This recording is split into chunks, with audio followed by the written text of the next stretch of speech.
This is the Frat House Sports Show.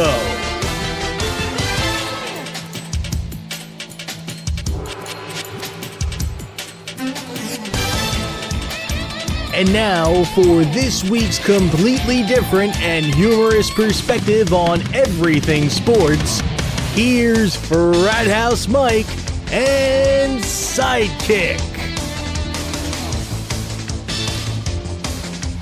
Well, here we go. The whole crew coming right back at you, just as we promised a couple of weeks ago. And as we've always said, we like to keep things fresh and different. I think we went over the top this week, huh? What do you got a haircut, though. Yeah, well, no, I didn't. We're sitting on top of the story of the century here. Prize goes to the first person that Facebooks us and lets us know what's different about this week's show, huh? How about that? No. Seriously, we're coming at you now real time, unlike last week's show, which was a lot of fun, huh? That was a lot of fun, that show.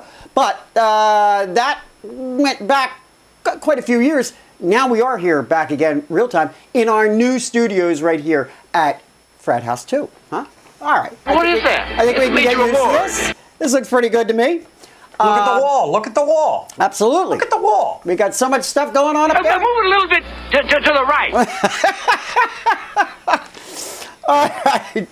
And since we're keeping things different this week, and as we promised we always like to do, let's go to our big stories and we'll kick that one off a bit differently. As we're going to start it off with something that we normally reserve for later in motorsports or only every once in a while. And that's we're going to kick it off with a little NHRA chat. Drag racing is interesting, gentlemen, because to me, it's kind of a unique sport from the standpoint of women's involvement. Unlike other sports where women have had a lot of difficulty either getting recognition at all or just not participating because, well, they're segregated sports. Drag racing and NHRA have always combined. Women have competed against men. Men have competed against women. And women have had their place with NHRA drag racing going back some 4 decades. There have been quite a few winners, female winners in drag racing. And so it's been talked about for numerous weeks now and numerous nationals over which of the women that are racing this year would be the one to get the 100th win for a woman in NHRA drag racing. And you had to know it was going to happen sooner or later, but it's been going on for a number of weeks now, and there's been kind of this anticipation. Well, is it going to be this one? Is it going to be that one? Is Brittany going to get it in Top Fuel? Is Alexis DeJoria going to get it over in Funny Car? And there's been a lot of anticipation over the past couple of weeks. But you had to know, as I pointed out, it was absolutely going to happen when you've got so many who are running, so many women who are running right now in 2014 in NHRA. Over in Top Fuel alone, you've got 2 with Brittany Force and you got Lee Pritchard. Over in Pro Stock, you've got Erica Enders-Stevens. And as I mentioned in Funny Car, you've got Alexis DeJoria and you got Courtney Force. But let's not forget, we also have 2 in Pro Stock motorcycles in Katie Sullivan and Angie Smith. Well, on Sunday at the Kansas Nationals, 25-year-old Courtney Force secured the 100th Wally for NHRA women, dating back to Shirley Muldowney's historic 1976 Top Fuel win. Courtney beat Cruz Pedregon, navigating her Ford Mustang Funny Car down the stretch at 4.148 seconds. In total, 14 NHRA women have won majors over the past 38 years. 14. I mean, that's really, think about that. That's a lot. This, however, was Courtney's 4th, and she currently finds herself this season in 5th place in the standings right now, 278 points out of 1st place, and her teammate, her John Force Racing teammate, Robert Height. It was a great day for Courtney. It was a great day for the women of drag racing, and really, I think the women of sports. And it was a great day for drag racing, and I think, again, the reason I put it up so high on our top stories is because I think it sets NHRA apart from a lot of other sports. The fact that, you've had men and women being able to coexist so nicely together for so many years in one sport, I think is remarkable. Well, and not to mention that, you're actually seeing women win in this motorsport versus the other motorsport where we just seem to crash a lot. Into the wall. Into the wall. Drone strike. Wasn't my fault. My goodness, I don't know who you're mentioning. I can't even imagine. No. I don't know. But let's not. It's that It's that what's her name in IndyCar now? You want to bring IndyCar into this now, huh? I'm kidding. Yeah, we know exactly who might be Fitz. Hey, let's not though dampen the enthusiasm. Obviously, Courtney deserves all the ladies of NHRA absolutely deserve a lot. Deserve a lot. Exactly. Yeah. You know, Well, like her father, now Courtney is a got force to be reckoned with, right? Yeah. Absolutely. Yep. Yep, absolutely. Someone's got to carry the mantle. I think right now, I saw the numbers earlier today that of the active female drivers right now, Courtney actually is in second place. Well, actually, no, I think one of the motorcycle drivers actually is in first place. But if you eliminate the motorcycle drivers of the Pro Stock and the Top Fuel and Funny Car, Courtney right now is in second place. Erica Enders has 8 wins, majors, and Courtney's got 4. So, great job, NHRA. Good for you guys. All right, let's go over and take a look at. Let's bring up a story that we talked about a couple of weeks ago. And for those of you that have contended that LA Clippers owner Donald Sterling is just a senile old man, well, he certainly has been pretty savvy over the past few weeks of rumors and apparent stops and starts following the recent ban by NBA Commissioner Adam Silver. If anybody, however, thought he was going to be going away quietly anytime soon, you better think again. What's the problem It now? seems Sterling has put out, and this is where it really starts to get a little bit bizarre, but I think I sent both of you guys a story last night that I think kind of sums it up. But initially, it seems that Sterling has put out more confounding and more contradictory messages in the past few weeks that have just made the whole thing very, very kind of odd. A recent report earlier this week indicated that Donald had in fact agreed to allow his wife Shirley to sell the team. And what initially appeared to be an acquiescence by Sterling was really nothing more than a bit of perceived posturing. It seems upon stricter investigation, Shelley could sell the team so long as she maintained majority interest. And I don't think that's exactly what the NBA was looking for. But then, 2 days ago on Tuesday, after all of that brouhaha from last week, on Tuesday, Sterling issued a 32-page response to the league and to the league's penalties and fines. In that response, Sterling indicated that he had every intention of fighting the league and fighting their attempt to force a sale, and that he had received offers in this establishment. Offers, note, that's multiple, of more than $2.5 billion for the franchise. Franchise that he paid $12 million for. Exactly. But remember when he did pay for it. I mean, he's one of the longer-standing owners in the NBA. Right. Now, another media account presented a picture, though, which shows both Donald and his wife, Shelley Sterling, operating in different directions when, in fact, they're actually kind of coordinated actions. While it appears they're, like, operating in different... Really, in fact, this is all one big coordinated event. And it's a well-orchestrated attempt at this point right now at obfuscation on the part of the Sterlings and legal misrepresentation and misperception.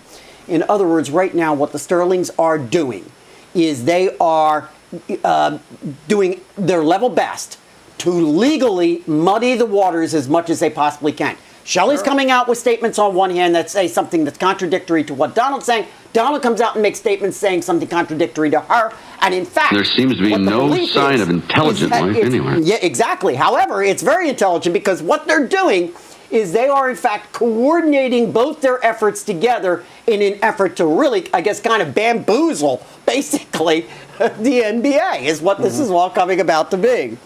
And again, it is evident that at this point right now, with so much kind of skullduggery going on, that this situation is going away anytime soon.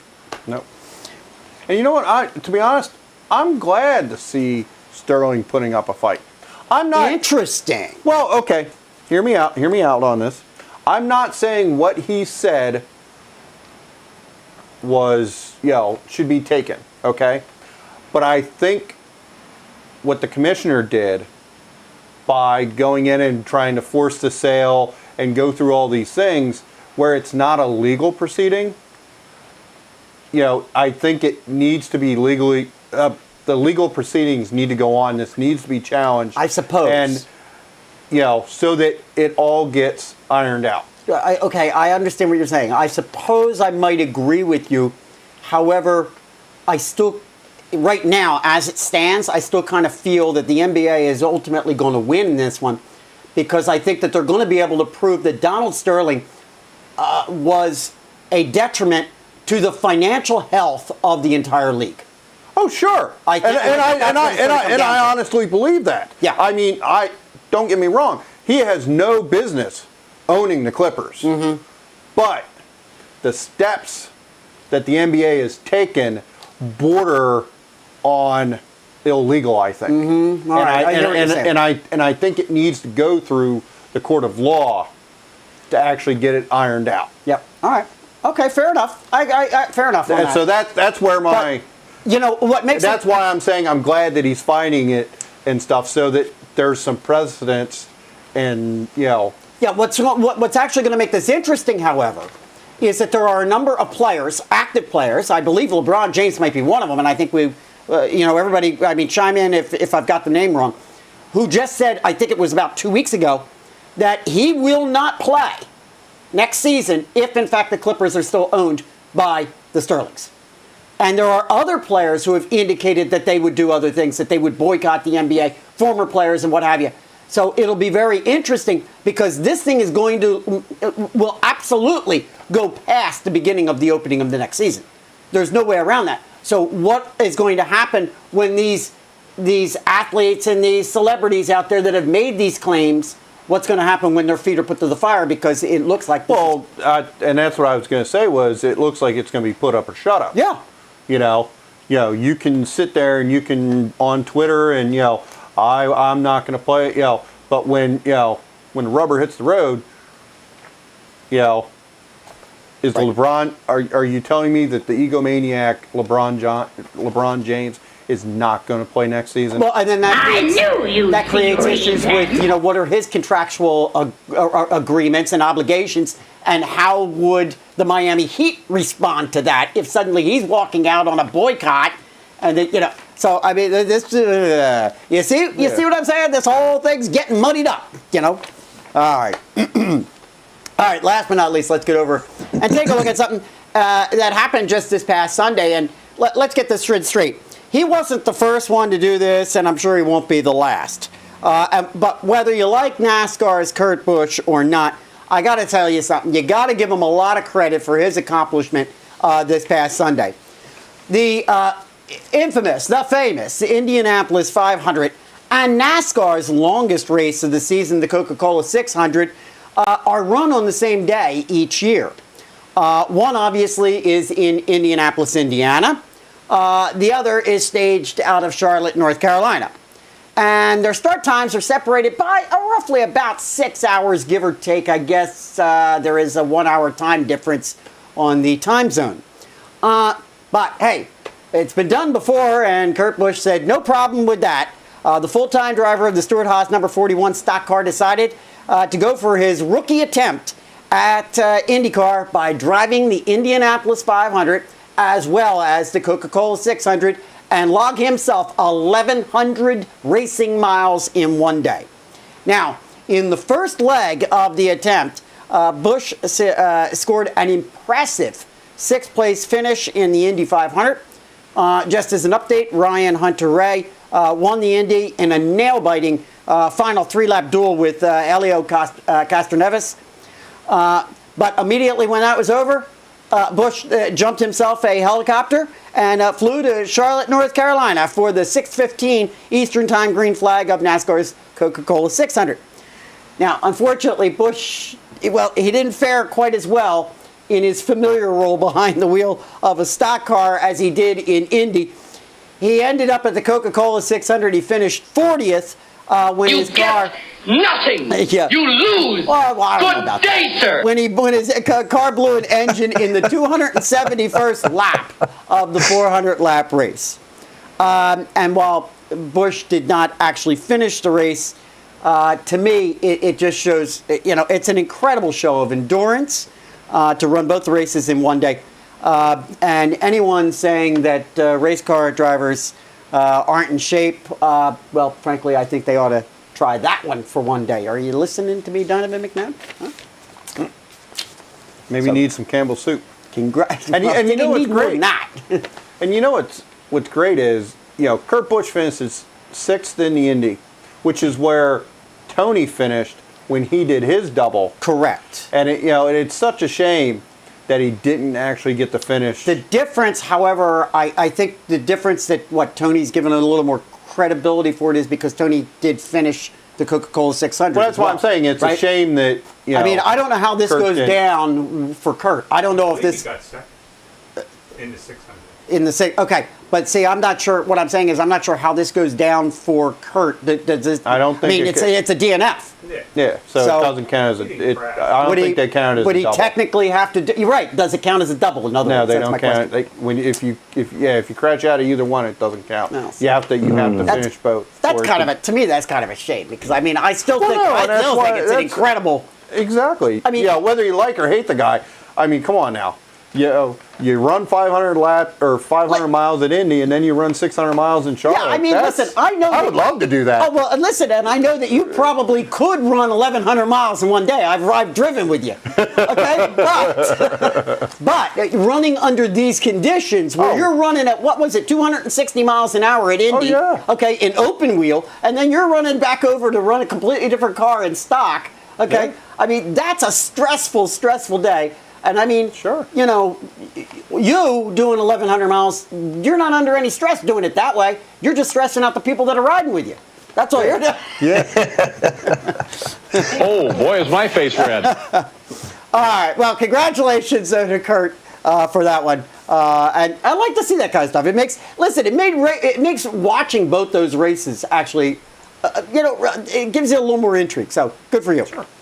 All right, let's lots and lots of catching up we have to do in the NHL, and we do that as we always have, or that hasn't changed, in our weekly hat trick segment. And we are down to the conference finals. See, we missed last week. Remember that? Now we missed last week, so we weren't able to do that update. We're down to the conference finals, Uncle Mark, and in the East, the Rangers right now hold a 3-2 lead in that one. It had all but looked like. I mean, for a game or two there, it looked like Montreal was all but out of it. But they came back 2 nights ago, and we got a game 6, I believe, this evening. So how are we looking on this one? Yeah, that's right, Mike. It's been a couple of weeks since we were all together last. And at that point, the round 2 matchups were in full heat. And just to recap real quick, 3 of those 4 round 2 divisional series went a full 7 games. Yep. And the 4th one went to a 6th. So apart from that Montreal-Tampa Bay sweep back in the first round, there's been no sweeps in the playoffs, and that's really what the fans and I guess the league really hope to see. Now tonight, right now, matter of fact, as we're taping, the Eastern Conference Final Game 6, Rangers looking to eliminate the Canadiens. They're looking to secure a berth to the Stanley Cup Final. Rangers dominated the Habs in the first 2 games of the series at Montreal. They outscored Montreal 10-3. I mean, that was ridiculous. Now, Game 3, the Habs did come back. It required overtime, and really all that is necessary in overtime, as you both know, is 1 shot, 1 goal, and you can turn the thing around. And, well, they got lucky with a rookie, Alex Galchenyuk, his only shot of the game, his only goal of the series, and all at once Montreal was back in it. They were down just 2-1. Game 4 went back again to MSG, saw the reversal, same score, 3-2 in overtime, but this time it was Martin St. Louis. He found the game winner, and once again, who's in the driver's seat but the New York Rangers? So Game 5, wide open. It was wide open. It was a barn burner. There were 11 total goals scored, making it the most offensive, well, arguably the least defensive, I guess you could say, contest between the two clubs since Game 1, and that was a 7-2 Rangers victory.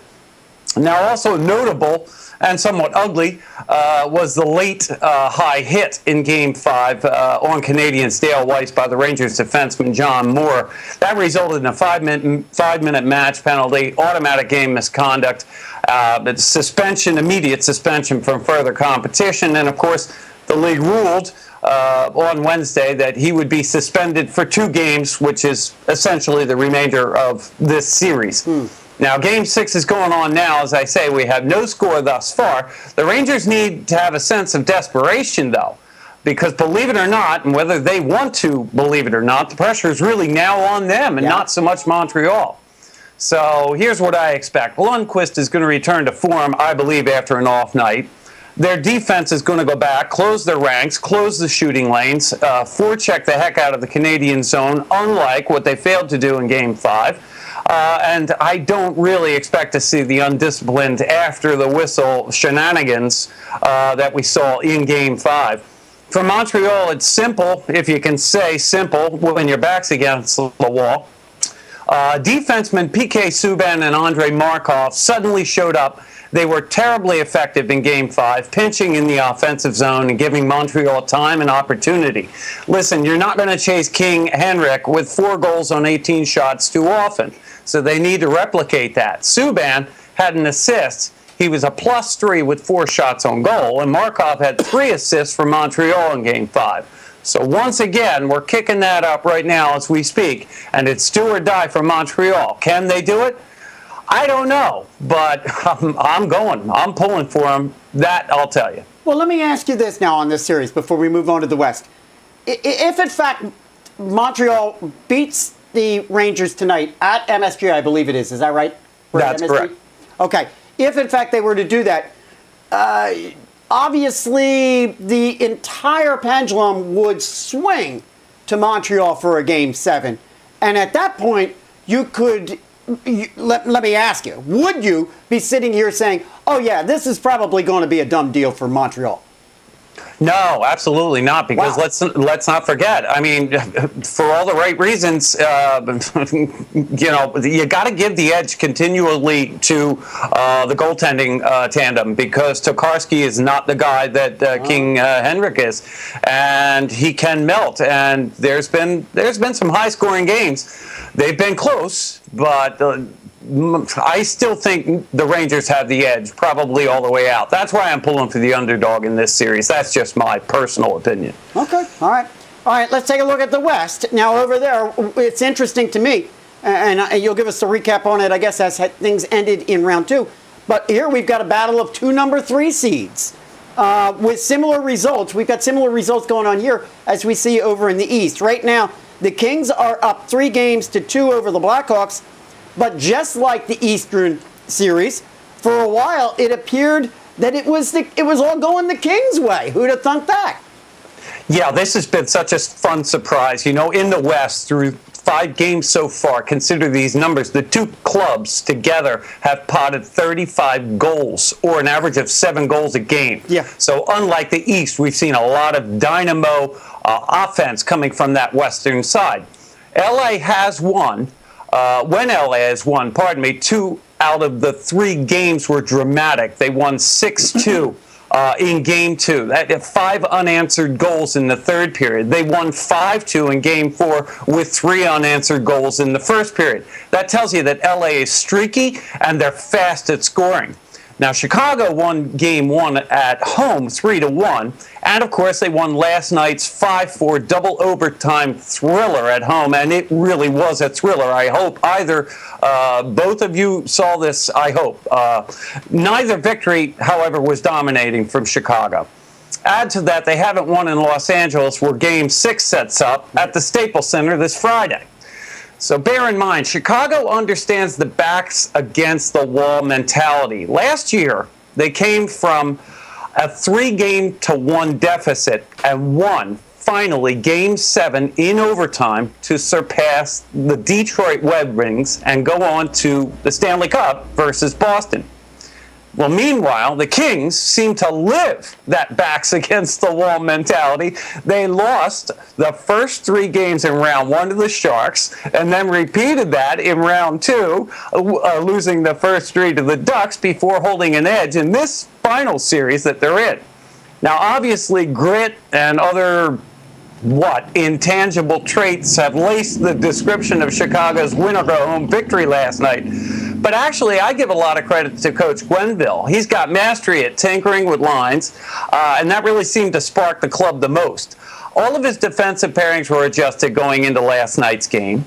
And that overtime goal from Michael Handzus, who'd pretty much been stapled to the bench through like the whole third period, well, that was a second line recipe that Quenneville put together before the second overtime period.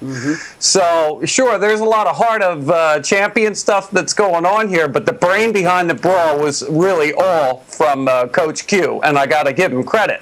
Now, credit to LA. They were resilient during last night's early and ugly first period. They trailed 2-0, then they trailed 3-1. Then they adjusted and they took the 4-3 advantage to the dressing room after 2 periods. Even the hardiest of diehards in Chicago had to experience that, here it comes, feeling of another Kings domination. But credit to Chicago. For the first time in this series, the Blackhawks finally rallied. The real test, as I say, is going to be now to see if they can manage one more win, and it'll be their first one if they get it in Los Angeles for Game 6. Now, Game 6, once again, is going to kick up tomorrow night. That'll be at 9 o'clock from the left coast on NBC Sportsnet. All right, real quick, a hypothetical for you, and just one that I'm thinking about as I'm looking down at this. It would seem to me that the NHL would prefer a Montreal Blackhawks final to a Rangers Kings final. Any thoughts on that? Interesting. I'm curious to know why you would think that. I don't know that I don't know that the NHL old-time markets. Yeah, you think so, huh? Traditional markets, yeah. Yeah, I don't know. It's a funny thing with Bettman. He's constantly talking about expansion.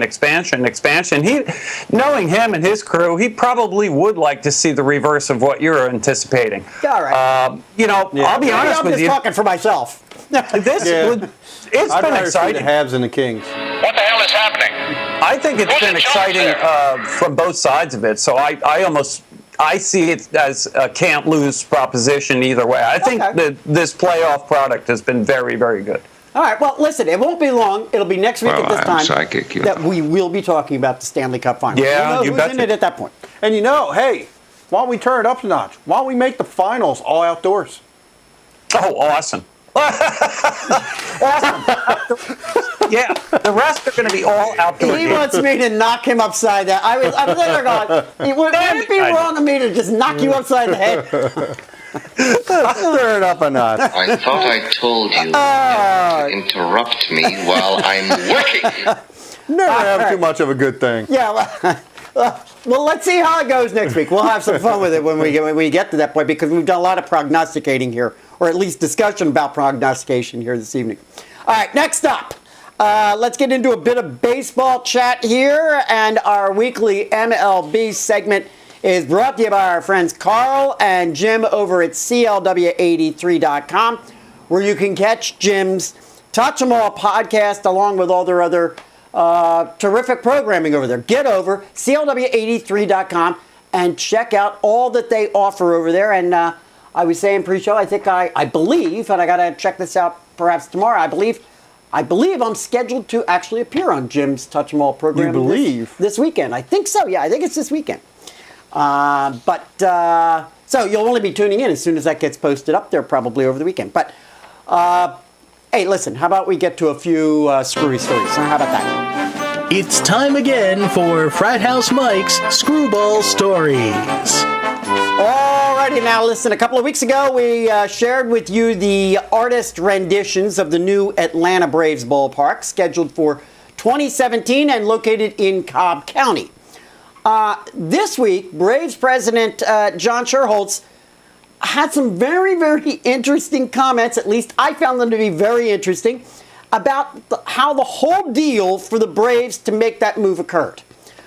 Speaking to the Atlanta Press Club, I'm wondering whether anybody edited Schuerholz's comments prior to going in and speaking directly to the press club. Schuerholz was quoted as saying, quote, "It didn't leak out. If it had leaked out, this deal would not have gotten done. If it had gotten out, more people would have started taking the position of, we don't want that to happen." In the same comments, Schuerholz indicated that the team had to negotiate the deal with Cobb County secretly. And I think what struck me about this is, what happened to sunshine laws in Georgia? I mean, there are certain things that have to be negotiated in public meetings so that the public is aware. And I'm amazed that the president of the team would come out and actually make because it almost sounds like there was something clandestine that was going on here, and that, perhaps maybe went beyond the bounds of what was actually legal. Because, there has to be some sort of, all states and all municipalities have some sort of sunshine laws on their books that require things to be debated in public forums. Mm-hmm. Schuerholz may have gotten a little loose with the tongue on this one. Mm-hmm. Smells like Baltimore Colts to me. A little bit different, but kind of the same. All right, there's a rookie right now out there in play by the name of George Springer, who probably isn't getting much face time anywhere. Why? Well, mostly because he plays for the Houston Astros. But since being brought up... Sorry. Oh, maybe not. Could be playing for the Marlins. Well, wait a minute. We'll get to that, too. Let's not forget the Marlins, who are in second place in the East. But since being brought up from the minors, Springer being brought up from the minors just 3.5 weeks ago, he has hit 9 home runs. And the other night marked a milestone for him when he hit a home run in his 6th straight game. 1 home run in 6 straight games. These kinds of numbers should certainly get you recognition, even if you are playing for the Astros. Might even get you recognition for Rookie of the Year if you keep that kind of thing up. But while I marvel at Springer, and I think he deserves the recognition and accolades he's getting for his accomplishment in a short period of time, I felt compelled from here in the Philadelphia region to make a comparison to one Philadelphia Phillies outfielder, Ben Revere, who the other evening hit his very first home run in his career dating back 1,466 at-bats and over 380 games. Revere right now is in his 5th season as a pro. And so my question out there, I throw it out there only rhetorically. Great job, Ruben. Which team is on the way up? How about that? Well, 1 if by land, 2 if by sea, right? So we got the 1 if by land. So Ben Revere can only keep going up. What's the problem? I guess. No, you just have to wait another 380 games, I guess. Well, the British are coming. The British are coming. I don't know if anybody told you, Frat House Mike, but the British are coming. All right. Honest to God, last but not least, no non-baseball story has gotten more baseball media attention than that of San Francisco Giants Hunter Pence's stolen scooter. The scooter... Yes, indeed. That's what he was doing. The scooter was apparently taken from outside of a San Francisco restaurant. And its theft spawned a citywide reaction and any number of promotional driven rewards. You're wasting my time! Thank you. Well, fear not. Pence's favorite form of travel has been returned to him. John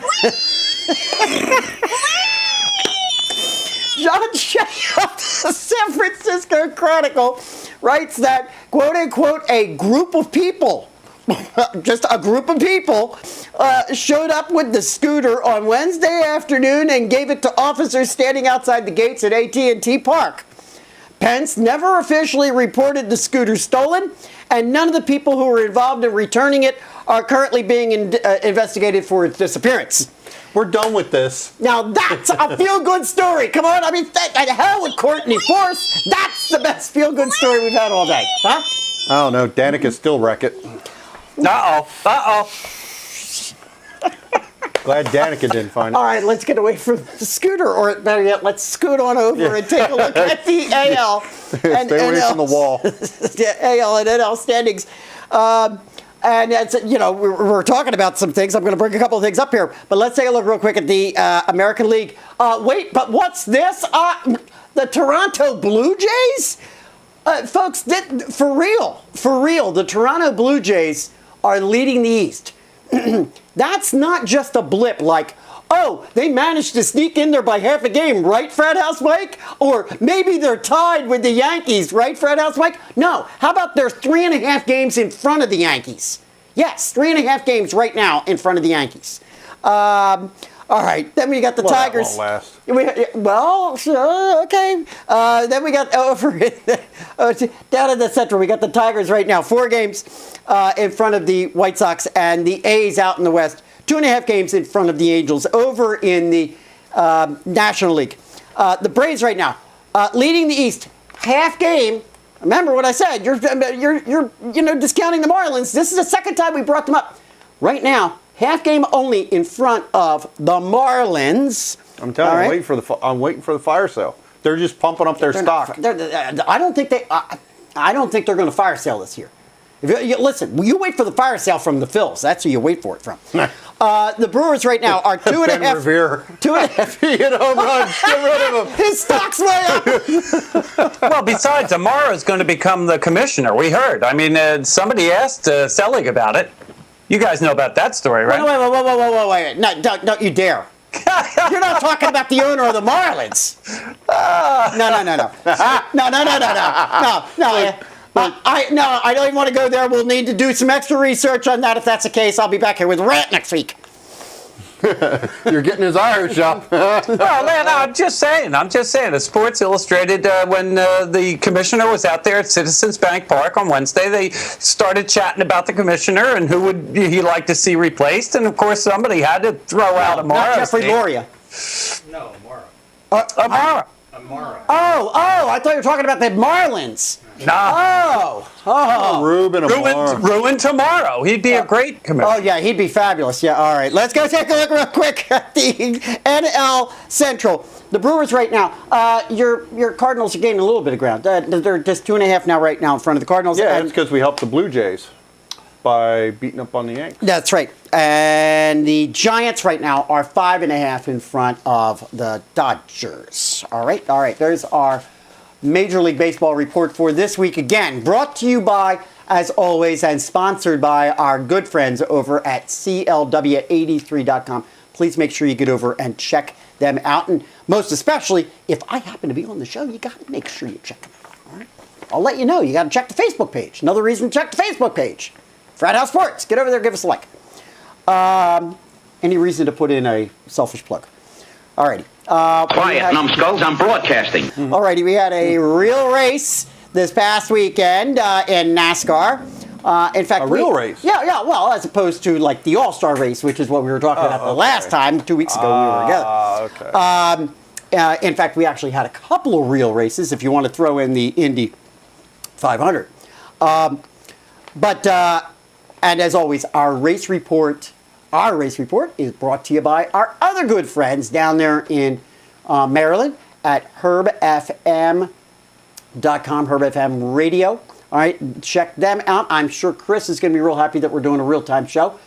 You know, albeit he did rebroadcast us and our compilation show last week, but of course it's always nicer to get a real-time show. So I'm sure Chris is going to appreciate that when I send it down to him tomorrow. But get over and check out herbfm.com. All right, now 12th race of the season was this past Sunday evening down at Charlotte Motor Speedway.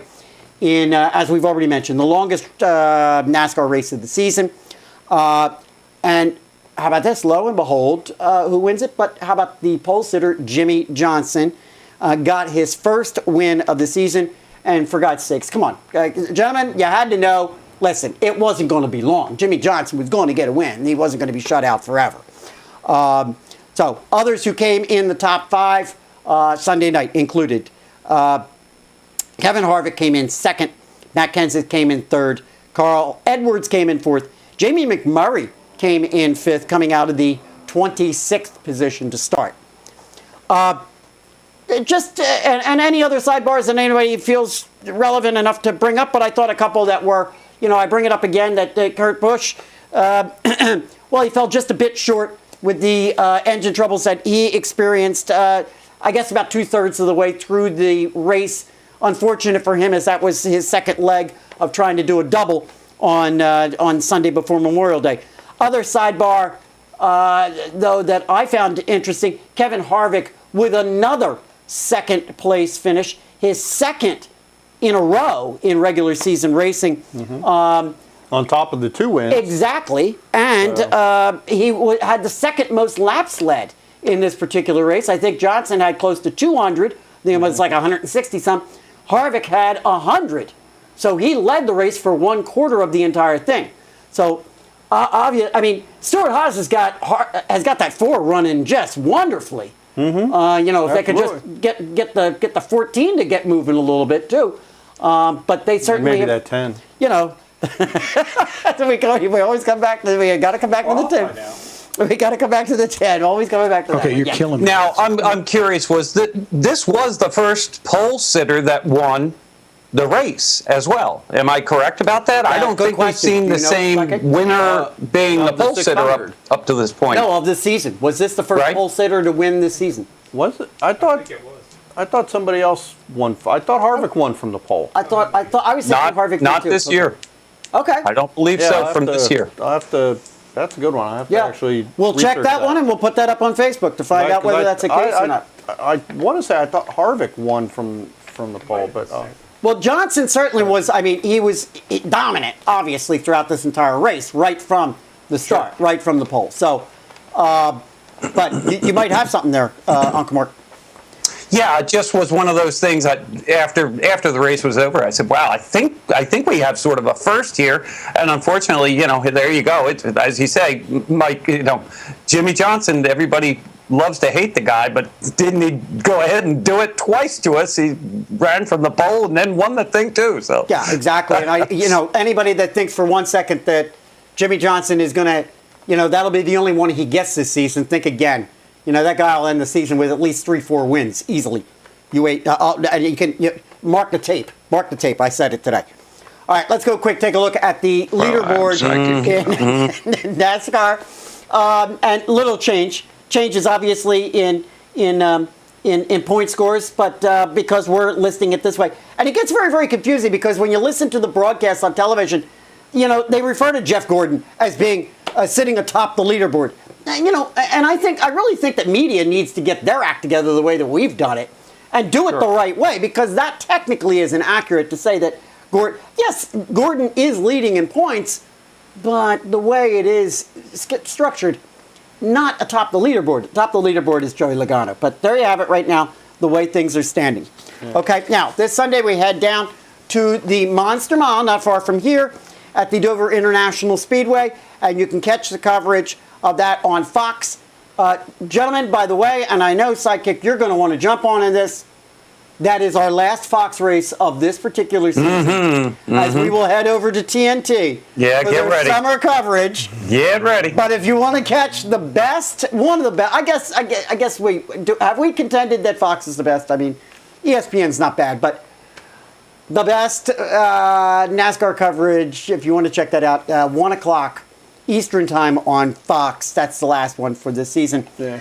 I think they do a really good job. I think Fox does a great job. I like Fox's coverage. And I kind of like the personality. So do I. With with the different guys. ESPN's too stuffy. It's almost like an indie race. Yeah. Good point. Broadcast to it. Where it's much more proper. There's not a lot.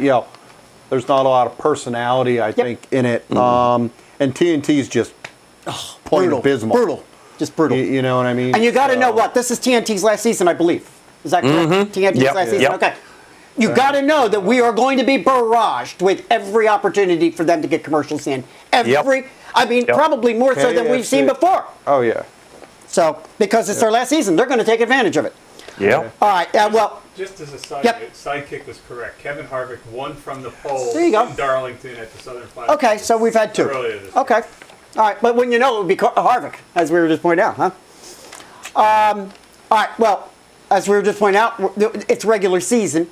We're talking about regular season for Dover International Raceway, which means we need your picks, Sidekick. I think we're going to Dover, the Monster Mile, the big mixing bowl. So let's talk about drivers for this week. Interestingly enough, we were talking about, how long was it going to be before Jimmy Johnson gets the first win. Well, I'm here to tell you, watch, because he may get it back to back. So obviously the first pick on the monkey's roster my flat is on my Jimmy butt. Johnson at 2750. He's got 8 victories at Dover. He's got 3 in the last 7. He's led over 2,300 laps, which is more than twice the next person, who is Kyle Busch, at about 900. Okay. So strong track for Jimmy Johnson. Don't be surprised next week if we're saying, hey, I should be right. Guess who's on top of the leaderboard? The leaderboard, right. Because you're right. That probably would put him there. Second on the list, we're going to go with Matt Kenseth. He's been run really well this season. He's got 2 wins at Dover, and he's got 19 top 10 finishes. He's $28. Surprise, we're going to talk about Kevin Harvick.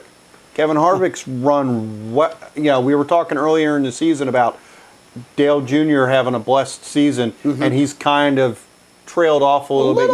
You don't hear too much about Jr. now. But Harvick, like you were pointing out, he's 2 wins, win from the pole, back-to-back second place finishes. Yep. So, Harvick's going to run really well here. And then we're going to, we've got to fill out the roster. Oh, I'm sorry. Kevin Harvick is $27. Okay. We're going to fill out the roster with Michael Annette. He's $9.25. And my lucky dog this week. Are we changing it? No. It's Reed Sorensen. Of course. No, it's not. Oh, okay. It's Landon Castle. Whoa. $8. What made you change your mind on that one, huh, dude? 4 DNFs in the last 5 races. I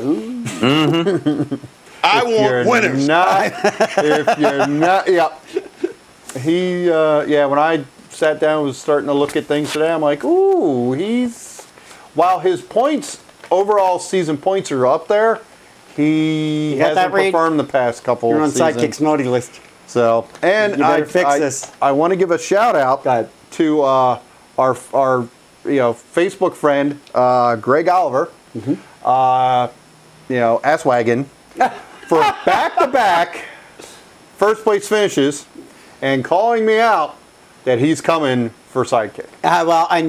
Nice segue. Let's take a look at our Frat House Sports Fantasy League standings, and there you go. Our fantasy team still holding on to number 1. Yep. There's Asswagon, as just mentioned, in the number 2 spot.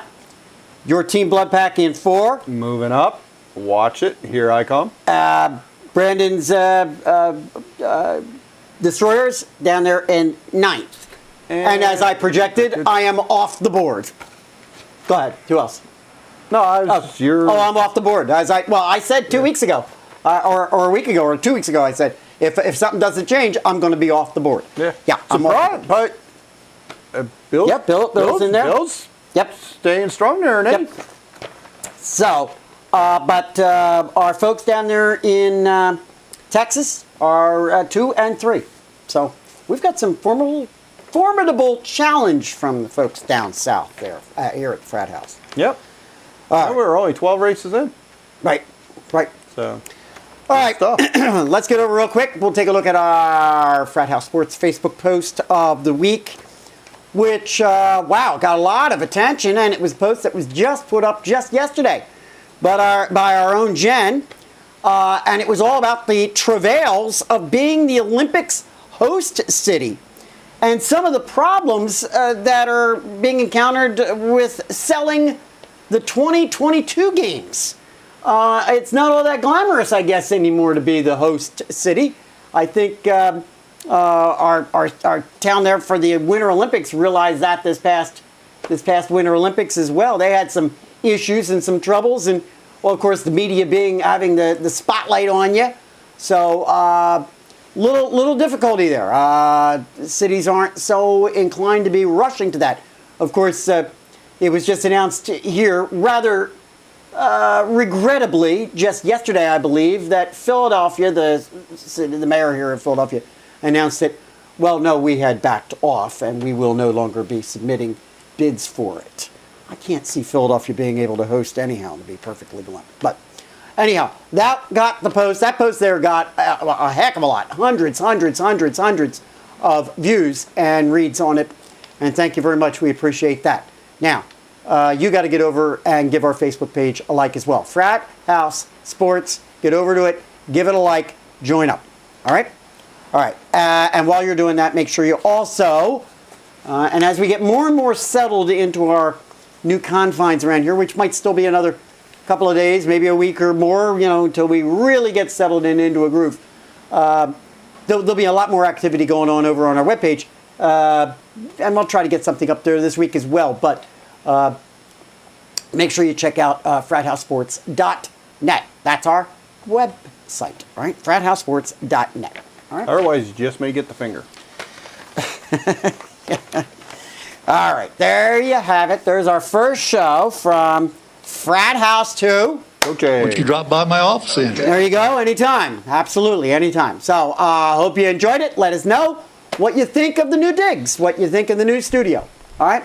And listen, while you're doing that, do me one other favor. You know what it is. You got to keep us real. You got to keep us live. You got to keep us going. We'll see you next week. Head to our top stories, and we're going to start it off with, wow, we're going to start the show off with NHRA. How about that?